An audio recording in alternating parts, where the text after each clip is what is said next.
Eliminate the workplace excuse. That's what leaders do. This is the Career Blind Spot Podcast. Juan, Courtney, blind spot question for you. Why did you get a snip? By snip, she means vasectomy. And the short answer, because you asked me to, many times. And we're sharing this not for medical stuff, although we will share. It's TMI for some, but if this is your first episode, welcome. This is the theme. What a one to start on.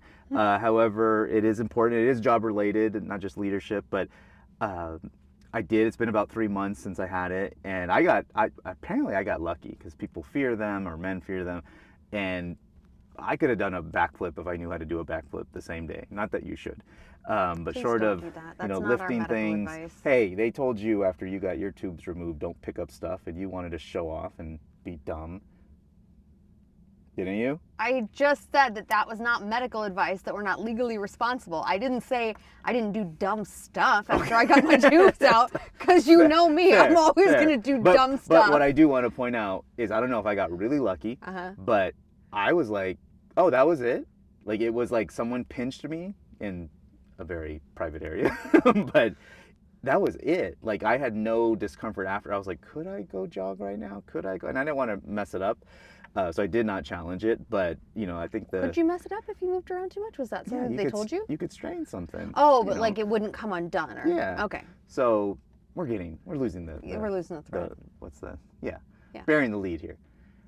Courtney kept asking me. I was like, yeah, sure. I never really, it wasn't no, but it was, I didn't give it a lot of thought, and we had our second and final kid, at least biologically, and Courtney was like, when are you gonna get this? And she was, I wouldn't say you were mean about it, but you were bothered. And I was like, oh, okay, I need it. And so I finally got it going, and it's one thing to call, and then I was like, I made an appointment. I'm not sure if they're going to do it that day or if they're going to consult me and all this stuff.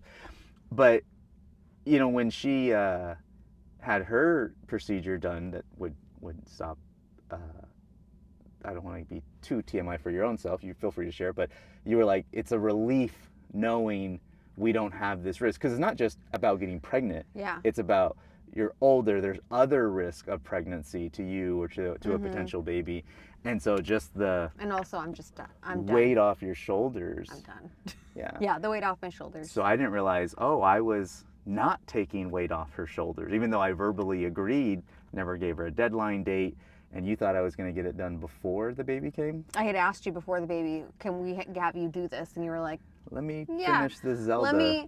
After the baby comes, we can talk about it. Yeah. So that's why I wanted to talk about, because from a, not just networking, but professional, when I say, hey, I'm a dad, or I have, with the doctor, I take our kids in, oh, all right, dad, way to show up. I'm like, yeah, that's me, no big deal. But when Courtney does it, it's like, where's their socks? Looks like they've got your hands full there. Yeah, what are you doing? And it's all this, and then on career opportunities, it's like, hey, Juan, you're procreating, and Courtney, it's like, well, don't you miss your kids, or are you gonna have more? Who's watching them right now? And so, I've been aware. This wasn't surprising, but especially as some specific events came up, I was like, dang, Courtney, this is more of a hindrance to my professional progress. Career. Yeah. And for me, it was more of an it's a plus one, or a bonus. And so when I finally schedule it, I think that's when it finally hit me. I'm like, oh, I could be making this easy. This isn't, I'm going to feel uncomfortable hypothetically for a couple days, but the relief I could give you in a small way, I felt like really bad of like not getting it, but also like, I don't get it. It's like when someone doesn't understand the queer culture, but they don't have any friends, family members, etc., or they've never made time to understand. I was like, yes, it's upsetting, but I'm also like, I get it. Like, you're not exposed to that community. And so here I am as this man who's supportive of body autonomy, all these things. I'm like, man, I missed this one. And so we're done, but also telling, I either got really lucky or TV is doing you wrong. It was not that bad. And if you've ever been afraid of getting pregnant or getting someone, whatever it is, it's like, at least explore it. And so, not advocating one way or the other, but I realize as a partner, I'm like, man, I feel, I wish you had explained it differently, but we also were trying, and we ended up where we ended up. When I finally did get it done, what was running through your head? Oh, thank God. You dummy. Or actually, I'm teasing Courtney here. I'm afraid. The day it happened to me, the day when they're like, hey, you know, ice it and blah, blah. And again, I got off easy.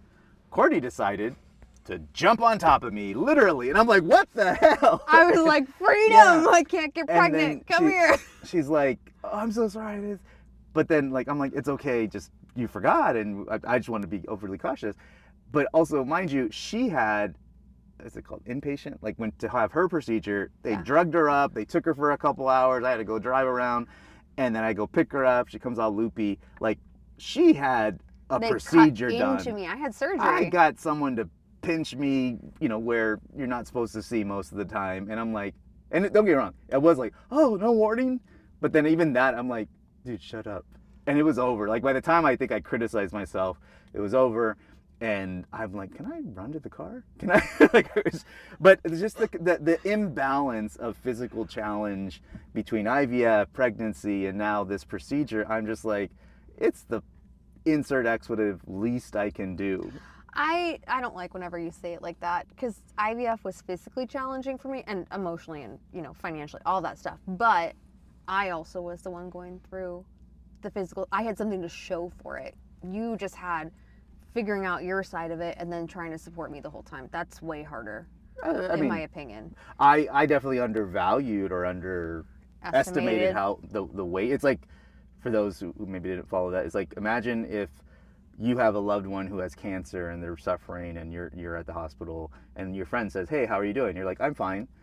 And because it's the loved one who's sick, and it's like, no, you're going through it too. So me being that person, we've talked about therapy and stuff, but that it boiled into that. But yeah, it's the physical part of it. I mean, even the IVF stuff, this is another TMI, but the crap that Courtney had to do was intensive, and needles and medication and hormones, etc. My part was actually a little fun and was very short. Yeah, that face. But that's where I'm like, when I go back to, man, I really wish I understood not just what she wanted me to do, is why. It was like insurance, because there is still a risk that we could get pregnant, but we've really, really lowered it. And that, I'm like, man, why didn't I do this after, you know, whatever. But also, I never felt bad. I just was like, oh, I didn't understand. And so this is more of a message for the men out there, but also I think the women, because I'm sure you know you're not the only one who feels this way. But just because you say, hey, are you going to do this or that, we don't necessarily understand why. And going back to my tooth, I'm like, you want me, wasn't even the procedure. I've been very lucky with my mouth and my teeth. But I'm like, you want me to give you thousands of dollars to fix something that I don't think is a problem? And honestly, the only reason I was moving along that someone could actually convince me, because I wasn't thinking about myself, I was thinking about Courtney and the kids, of like, if I want them to take care of their teeth, etc., then I need to be doing those things too. I think I finally kind of, my Larry David-esque of like, hey guys, you're telling me to do this thing, there is no problem, like, the least you can do is, you know, pitch me on this a little bit better. And someone finally did. They showed me some pictures, they said this and that. And, you know, they even said, like, it might be 10 years, it might be 20. And there's a part of me of like, am I going to live that long? But I'm doing something preventative.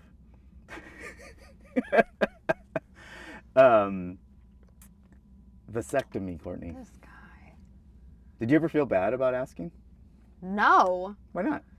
Because it had always been explained to me as, it's a pinch for him, it's surgery for you. So he should go and do it after you bird these babies. Well, that sounds like breast is best lame advice. No, yeah, it kind of is. I mean, although we do kind of believe that, or I should say we're lucky that we get to do that with our kids. Fed is best and breastfeeding works for us. It's the tone. Yeah, it's the tone. Yeah, it's like saying, don't judge. Eat your vegetables. You know, it's like, yeah, you probably should. But also, like, shut up, don't judge me. Yeah, I think. How does this tie into leadership, Juan? Get a vasectomy. and put it on your LinkedIn. No. Yes. I think in terms of career, we're in our 40s, and no matter where you're at, especially if you're 20 something, if you're a 25-year-old, let's just say that, and you're a man and a woman, it's not the same. And was it Sheryl Sandberg was talking about freezing eggs, etc. Mm-hmm. The judgment or the assumptions about you. And so something like a vasectomy, which can be reversed, is unpleasant, but it's really like a hack that I don't understand why we don't do more. Yeah, that actually makes a lot of sense Yeah, now that I'm like, why didn't guys just have Yeah, that like, when they were younger? If you're 20, I mean, this is not advice, but it's more of like, if you're 20 and you're like, I want to travel, and one day I'll get married, etc., but not till But like I'm not 30, now? guess what a vasectomy can do? Now, it's not, this is not a moral judgment, but it's not eliminating, but it's like, it's a thing that you can do. And undo Versus other things that your future partner or whatever it is. But my point is, it's Are you out gonna there. have a future partner? Huh? Oh, you're talking about the 20-year-old. I thought you were Yeah. going to trade me in for a younger model and do it all again. That's a different podcast, Courtney. So it's not, to Courtney's point, leadership, Yeah. career. It's something I'm doing for my partner. And I could have done for myself. But even then, knowing this, the teacher who said this, I was like, maybe I should give it. You just don't go and look at it because it's kind of this inconvenience. But really, the inconvenience versus the ROI, it's huge. And if you love the person that you're going to spend the rest of your life with, you should really consider doing it, not for yourself, but for their well-being and peace of mind. So, yeah, call to action, not necessarily get a vasectomy, but is there something you could do that would lift a weight for someone that you really care about, not just personally, but also professionally? But Yeah. Go Ladies, vasectomies. if you're getting your stuff out, I'm just going to say, out on the ablation. If you know, you know. I don't know if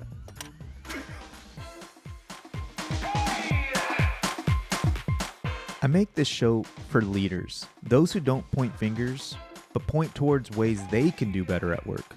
My ask for listening is you share the show on social and or with other leaders, established or aspiring. Until then, no talent, no culture, no excuses.